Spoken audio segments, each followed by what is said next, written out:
Didik TV KPM. Kembali menonton Didik TV KPM di slot menengah rendah bersama-sama saya Nisa K dan juga Cikgu Nur Hayati dari SMK Mat Kilau Kuantan. Kita akan teruskan dengan topik mata pelajaran sejarah kita hari ini. Jom Cikgu, silakan. Okey, jom. Okey, kalau tadi kita dah bincangkan tentang konflik antara Inggeris Belanda. Jadi penyelesaian ke arah penyelesaian konflik ini sebenarnya perlu bagi memastikan kedua-dua kuasa barat ini dapat meneruskan usaha perluasan kuasa mereka, terutama di kawasan Kerajaan Alam Melayu. Jadi dalam fokus ini kita akan lihat apabila langkah yang dilakukan oleh kedua kuasa memeterai perjanjian Inggeris Belanda 1824 atau juga dikenali perjanjian London 1824 turut memberi kesan kepada kerajaan-kerajaan alam Melayu khususnya. Jadi di sinilah perbincangan kita kepada kesan perjanjian. Jadi untuk tatapan ataupun mungkin sebagai makluman awal kepada murid-murid dalam talian dan juga murid-murid di rumah. Okey, di sini cikgu paparkan kesan perjanjian London ini kita akan bincangkan dalam 3 kesan. Yang pertama ialah seperti itu kita lihat ya, pembahagian alam Melayu itu. Kemudian kita akan lihat bagaimana perjanjian itu telah memecah belahkan Kesultanan Johor Riau dan seterusnya penguasaan Selat Melaka oleh kuasa British. Jadi sebelum kita lihat kepada kesan, dah tentu cikgu nak bawa kepada apakah isi kandungan perjanjian London itu sendiri. Okey, di sini pada paparan murid-murid dapat melihat cikgu ada QR code ya. Jadi sebenarnya QR code ini, kod QR ini sebenarnya ada dalam buku teks sejarah halaman 41. Jadi murid-murid boleh buka pada halaman 41. Okey, gunakan telefon, ambil telefon anda dan scan sekarang. Okey, kita scan ya. Sekarang cikgu scan. Boleh, murid-murid di rumah boleh imbas di. Jadi kalau kita dah scan maka kita akan nampak. Ini antara cikgu ambil satu paparan. Dia sebenarnya ada 3 muka surat. Jadi cikgu ambil pada paparan yang pertama lah. Jadi cikgu yakin kalau murid-murid yang dah pun imbas scan QR ini akan dapatlah melihat perjanjian ini secara lebih detail ataupun terperinci. Jadi cikgu sebenarnya telah memberikan tugasan ini lebih awal kepada murid-murid cikgu untuk membuat kajian dan juga memahami, membuat sedikit rumusan mereka tentang apa yang mereka faham dengan perjanjian ini. Okey, jadi cikgu terus kepada murid-murid dalam talian. Siapa yang bersedia, kita panggil siapa yang bersedia untuk memberikan pandangan mereka tentang isi kandungan perjanjian London 1824. Silakan. Ada yang nak kongsikan? Boleh angkat tangan. Saya cikgu. Silakan Hafiz. British dan Belanda bertindak semena-menanya tanpa melibatkan raja-raja Melayu dengan membagi-bahagikan wilayah Kesultanan Melayu yang berdaulat. Peristiwa ini memberikan kesedaran kepada kita tentang kepentingan mempertahankan kedaulatan negara daripada pencerobohan kuasa asing. Ya. So, kalau kita lihat tadi kalau sebelum ini kita bincangkan dalam perjanjian 1819 itu adanya penggunaan cap mohor yang melambangkan adanya penglibatan ataupun pengesahan daripada raja-raja Melayu. Tetapi dalam peristiwa pemeteraian perjanjian London itu berlaku di London dan melibatkan 2 kuasa Eropah iaitu British dan Belanda, tidak langsung melibatkan raja-raja Melayu. Jadi seolah-olahnya perjanjian ini tidak langsung diketahui oleh raja-raja Melayu. Tindakan 2 kuasa barat ini mengadakan pengagihan kawasan masing-masing. Jadi apa yang telah dijelaskan oleh Hafiz itu sebenarnya memang tepat. Jadi berdasarkan itu saya memberikan 3 bintang kepada Hafiz. Ganjaran. 3 gelang getah Kak Lisa. Okey, kita teruskan. Jadi kita pergi kepada kesan yang pertama iaitu kepada kesan perjanjian itu telah menyebabkan alam Melayu terpecah kepada 2 bahagian mengikut kuasa barat. Jadi di sini kita akan lihat pada paparan cikgu sediakan dalam bentuk paparan peta. Okey, peta menunjukkan kerajaan alam Melayu. Jadi kalau lihat di sini, okey. Seperti biasa kita lihat dahulu peta bendera itu mewakili British. British yang mana British itu telah menguasai Singapura dalam perjanjian 1819 itu. Okey, kemudian di sinilah kalau kita lihat dalam masa yang sama Kepulauan Riau itu berada di bawah penguasaan Kerajaan Belanda.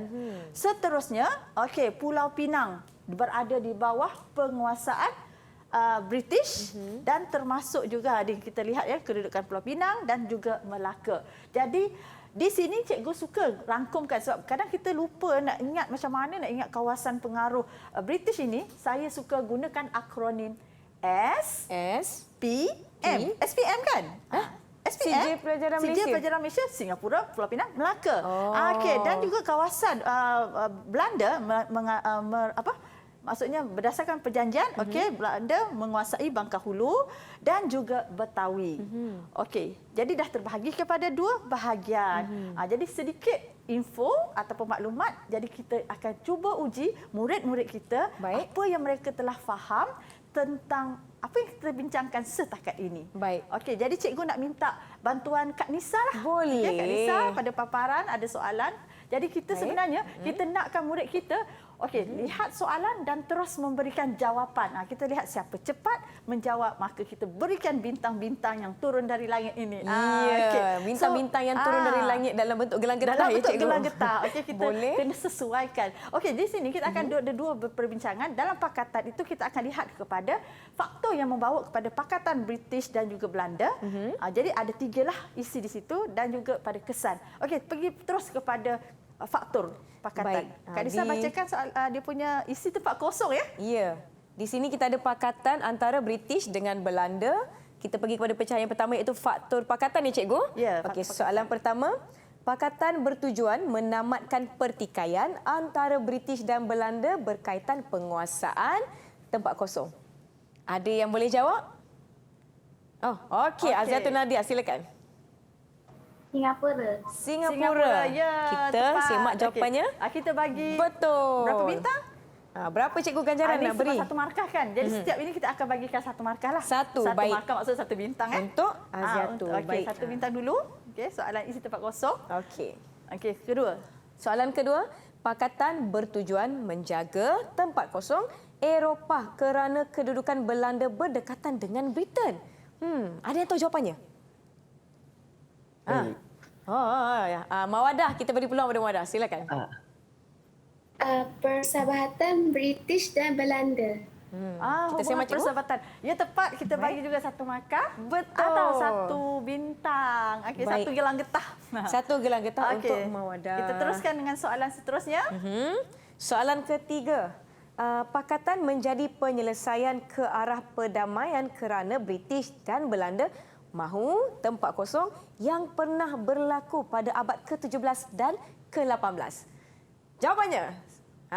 Hafiz, silakan. Mengelakkan peperangan. Mengelakkan peperangan. Mengelakkan perang. Ya, betul. Kita semak cikgu ya. Saya mak betul. Sebab ada Betul. siri perang, 4 siri perang tu kan. Baik. Jadi, 1 markah. Okey, 1 markah. 1 gelang getah Hafiz. dulu. Baik. Okey. Okey. Soalan cabang kedua, kesan pakatan. Pertama, pakatan menyebabkan termeterainya tempat kosong.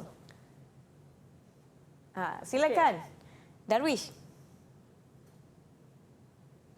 Perjanjian London 1824. Kita lihat, cikgu. Ya, betul. Betul. Perjanjian London. Ya, betul. Betul. 1 markah untuk Darwish. Baik. Soalan kedua.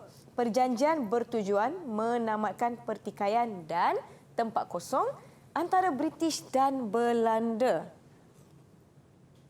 Ada yang nak jawab? Cikgu, siapa? Okey, Wadah tadi yang Mawadah, silakan. Hubungan tegang. Hubungan tegang antara British dengan Belanda. Ya, tepat. Betul. Jadi markah untuk Mawadah. Okey. Soalan ketiga, perjanjian. Jangan lupa Kak Nisa markah untuk Wadah. Markah untuk Mawadah. Yang mana tadi? Warna gelang getah berwarna ungu. Okey. Baik. Okey. Seterusnya, soalan ketiga. Perjanjian dimeterai demi menjaga kepentingan British dan Belanda di tempat kosong. Siapa yang nak jawab? Ya, silakan Aziatul Nadia. Alam Melayu. Alam Melayu. Betul, cikgu? Ya, betul. Betul. Dia Alam Melayu lah. Dia fokus ni. Betul-betul fokus ni murid-murid kita ni. Jadi, 1 lagi gelang getah untuk Aziatul. Baik. Seterusnya, soalan terakhir ya, cikgu, untuk murid-murid kita. Melalui perjanjian ini, British dapat menguasai tempat kosong dan Belanda mendapat tempat kosong. Ada yang nak jawab? Angkat tangan. Okey. Hafiz, silakan. Melalui perjanjian ini, British dapat menguasai Melaka dan mendapat Bangka Hulu. Okey, sebab Betul, dua-duanya tepat. Jadi satu bintang untuk setiapnya. Jadi ada dua. Jadi dapat 2 bintang. Wah, Okey, Hafiz dapat markah lebih. Bila cikgu perhatikan sebenarnya memang murid-murid kita ni sangat fokus dan juga dia cuba untuk menguasai topik kita, subtopik kita. Jadi cikgu akan berikan tambahan 1 bintang untuk semua murid-murid kita. Tahniah. Jadi Nisa akan tambahkan 1 bintang untuk Mawadah, 1 bintang lagi untuk Darwish dan 1 bintang lagi juga untuk Azatun Nadia. Okey, jadi kita buat conclusion untuk segmen ini. Ya, murid-murid fokus di rumah dan juga murid-murid yang dalam talian. Ingat ya, kita membincangkan ialah tentang isi kandungan tadi. Dalam isi kandungan Perjanjian London 1824, kita melihat pada kesan yang pertama bahawa perjanjian antara Inggeris dengan Belanda itu telah menyebabkan mereka telah meluaskan kuasa dan juga membahagikan kerajaan alam Melayu itu kepada 2 bahagian. Seolah-olahnya macam catur, papan catur ya. Alam Melayu ini dijadikan papan catur bagi 2 kuasa barat ini. Okey, British letak, okey saya nak pilih Singapura lah, diletakkan bendera Singapura. Saya nak pilih Belanda nak pilih Bangka Hulu. Okey, kita pun letak. Jadi di sini kalau kita lihat asalnya sebenarnya Bangka Hulu itu adalah dikuasai oleh British, manakala Melaka oleh Belanda.